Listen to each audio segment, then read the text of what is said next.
Hello, नमस्कार. तर आज होतं माझ्या दुसऱ्या माहेरचं धोंडे जेवण. तर मग आम्ही निघालो होतो आणि पहिल्यांदा आम्हाला जायचं होतं आमच्या हॉटेलवरचा मनू आहे ना, त्याला मोबाईल घ्यायला आणि मोबाईल घ्यायचा होता माझ्या नावावरती. त्याच्यामुळं मला पण जावं लागलं. मग आम्ही गेलो मोबाईल घ्यायला. मोबाईल घेतला. मनूला हॉटेलवरती मोबाईल दिला. मोबाईल दिल्यानंतर मग गेलो आम्ही दादांच्या घरी. घरी गेल्यानंतर आमचं एवढं छान वेलकम केलं ना. तर धोंडे जेवणाचा पूर्ण व्हिडिओ मी ऑलरेडी टाकलेला आहे, तर तुम्ही नक्की जाऊन पहा. गेल्यानंतर पहिल्यांदा आमचं औक्षण केलं मावशींनी, तेजूनी आणि हे जे आहे ना गोंडस बाळ, हे आमची अवंतिका आहे, माझ्या दादांचं बाळ. तर तुम्हाला सांगते याच्यामध्ये ना तयारी मावशींनी, आजीनी, दादांनी, तेजूनी खूप म्हणजे खूप मनापासून आणि एक एक गोष्ट एवढी छान केली होती ना आमच्यासाठी. औक्षण झाल्यानंतर मग मी आतमध्ये गेले. आतमध्ये गेल्यानंतर बाई आजी इकडे किचनमध्येच चपात्या करत होत्या, कारण की तेजू आणि मावशी डेकोरेशन करत होत्या. तर इकडं मग डेकोरेशन झाल्यानंतर आम्ही सगळे बसलो होतो मस्त आणि खूप छान गप्पा वगैरे रंगल्या होत्या. नंतर करायचं होतं आम्हाला जेवण आणि फक्त भजी राहिल्या होत्या. मग दादा भजी करत होते. तर तुम्हाला सांगते, मला सक्का भाऊ नाही आहे, पण सख्या भावापेक्षा पण जास्त जीव लावणारा मला भाऊ भेटला आयुष्यात. हे जे आहेत ना दादा, हे माझे मानलेले भाऊ आहेत.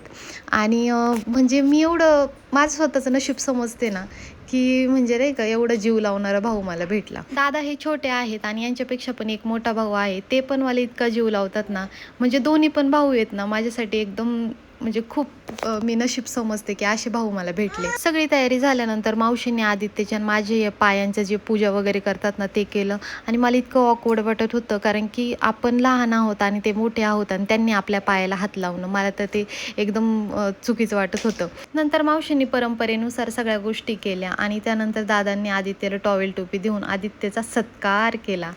मस्त सगळ्या गोष्टी झाल्या आणि त्यानंतर तेजूनी आणि दादांनी आम्हाला अनारसे चारले. धोंडे तर एवढे छान केले होते की बास रे बास, पूर्णाचे धोंडे केले होते. हे अनारसे आजी मला चारत होती. आजीने मला अनारसे चारले. त्यानंतर आम्हाला जेवायला दिलं आणि जेवणाच्या ताटामध्ये पण तुम्हाला सांगते एवढं काय काय केलं होतं ना, खूप छान स्वयंपाक केला होता. प्रत्येक गोष्ट एवढी छान केली होती ना. त्यानंतर आदित्यने मला आमरस चारला आणि आमरस चारताना ना त्याला आलाच नाही चारता, पूर्ण माझं तोंड त्याने खराब करून टाकलं होतं आणि मी ओरडल्यानंतर मग तो मला दुसरा पदार्थ चारत होता. आणि ते झाल्यानंतर मग मी पण आदित्यला अनारसे चारले.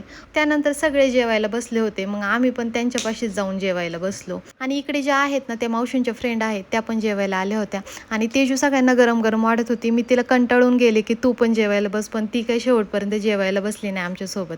सगळ्यांची जेवणं वगैरे झाली आणि मग आम्हाला निघायचं होतं घरी. आम्ही मग घरी आलो. घरी आल्यानंतर मग मी पाहिलं मावशींनी काय काय दिले. तर मावशींनी ह्या डब्यामध्ये अनारसे दिले होते. मला माहीतच नव्हतं की हे सगळं काय दिलं आहे मावशींनी. आणि मला जोडव्या केल्या होत्या दादांनी आणि एवढं सुंदर कार्यक्रम पाहून आहे ना माझं मन तर खूप खुश झालं होतं.